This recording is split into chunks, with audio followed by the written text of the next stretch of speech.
বিদেশি আমের দুর্দান্ত ফলন এই বাংলার মাটিতেই তাক লাগালেন বাঁকুড়ার চাষিরা। যে মাটিতে এতদিন ধরে আম্রপালি ছাড়া সেভাবে কিছুই চাষ করা হতো না, আজকের দিনে সেই জমিতেই Chiang Mai, red ivory, apple mango এবং ব্যানানা ম্যাঙ্গো ফলিয়ে তাক লাগিয়ে দিল বাঁকুড়ার কাঁকুড়ে সামন্তভূম ছাতনার চাষি বন্ধুরা। রাজ্য সরকারের 7টি প্রকল্পের মধ্যে একটি হল ছাতনা 2 নম্বর গ্রাম পঞ্চায়েতের জনার্দনপুরের মাটির সৃষ্টি প্রকল্প। আর সেই প্রকল্পের আয়ত্তেই বিদেশ থেকে এই সমস্ত আমের চারা কিনে এনে টবে চাষ করতেই সাফল্য পেয়েছেন চাষিরা।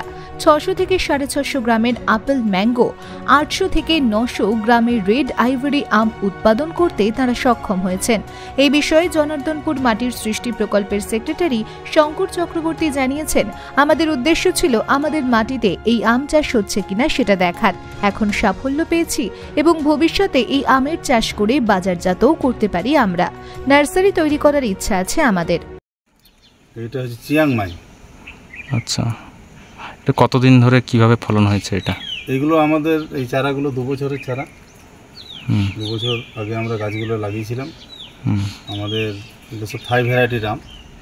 উদ্দেশ্য হচ্ছে যে আমাদের মাটিতে এটা হচ্ছে কি হচ্ছে না পরীক্ষা করা। তো মোটামুটি আমরা যেটা দেখলাম যে বেশ ভালো সাইজ হচ্ছে এবং ফলনও ভালো হয়েছে। আমরা অনেক নষ্ট করে ফেলেছিলাম ইচ্ছে করে। ফলন এই গাছটাতে প্রায় 20-25 আম ধরে আছে।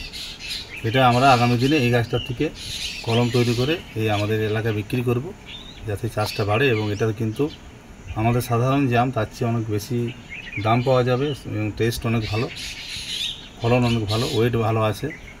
এই উদ্দেশ্য নিয়ে এবং আমরা আশা করছি সফল হয়ে যাবে।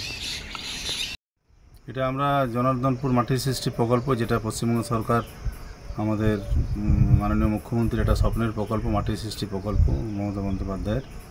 উনি আমাদের ছাতনা ব্লকে 7টা প্রকল্প আছে আমাদের, তার মধ্যে আমরা জনার্দনপুর মাটির সৃষ্টি প্রকল্প এই আম গাছের চারাগুলো 2 বছর আগে আমরা কৃষ্ণনগর থেকে কিনে এনেছিলাম। এই জন্যে এনেছিলাম যে আমরা এখানে একটা ভালো নার্সারি করার উদ্দেশ্য আছে। নার্সারি করতে গেলে একটা মাদার গাছ কেমন তৈরি করতে হবে, সে মাদার গাছ হিসেবে আমরা এগুলো দেখছেন আমরা টবের ভিতর গাছগুলো লাগিয়েছি। এবং 4টে ভ্যারাইটি, আপাতত 4টাই আমাদের থাই ভ্যারাইটি আছে। আমাদের চিয়াংমাই আছে, আপেল ম্যাঙ্গো আছে, রেড আইভরি আছে, ব্যানানা ম্যাঙ্গো আছে। এগুলো আমরা এই বছর ফলন হয়েছে এবং দেখছেন দারুণ আম হয়েছে, মানে ফলনও প্রচুর হয়েছে, আমের সাইজ মারাত্মক হয়েছে। আপেল ম্যাঙ্গো তো 600-700 ওজন, রেড আইভরিরও এরকম 800-900 করে সব ওজন হয়েছে আমগুলোর। এটা আগামী দিনে আমরা এখানে এই গাছ থেকে সার নিয়ে চারা তৈরি করব এবং সেটা যাতে আরও এখানকার মানুষ এটাকে ভালো করে চাষটা করতে পারে সেই চেষ্টা করব। এটাই আমাদের উদ্দেশ্য। এবং পরে বাজারজাত করার চিন্তা ভাবনা করা কিছু পরে আমাদের মেনলি কিন্তু আমরা চারাটার উপরে জোর দেবো, যে চারাটা আমরা মানুষের কাছে যেন নিখুঁত এবং সঠিক চারাটা দিতে পারি। এবং আমাদের মাটিতে পরীক্ষা হয়ে গেল যে আমাদের মাটিতে এটা হচ্ছে এবং সফল। আম্রপলি যেমন আমাদের মাটিতে হয়, হিমসাগর যেমন আমাদের হচ্ছে, কিন্তু তার চেয়েও এই আমের কোয়ালিটি অনেক ভালো এবং আমের সাইজ বড়, এই আমের কোনো আঁঠি ছোট, এর দামও বাজারে অনেক বেশি। এই লাল মাটিতে তো শুধুমাত্র আম্রপালি বা এইসব আমগুলোই হয় লোকাল, কিন্তু এই যে বিদেশি গাছের চারাগুলো এখানে কিভাবে এগুলোকে পরিচর্যা করছে? পরিচর্যা সাধারণভাবে যেমনভাবে তৈরি আমরা এমনি সাধারণ গাছ যেমন পরিচর্যা করি সেভাবেই পরিচর্যা করা হয়েছে। পরিচর্যার জন্য আলাদা কোনো কিছু এমনি ব্যাপার নেই। তবে মাদার গাছের জন্য আমরা এটাকে একটু সাবধানতার সাথে রেখেছিলাম গাছগুলোকে। দেখতেই পাচ্ছেন নেট দিয়ে রেখেছি যাতে বাঁদরও ক্ষতি করতে না পারে।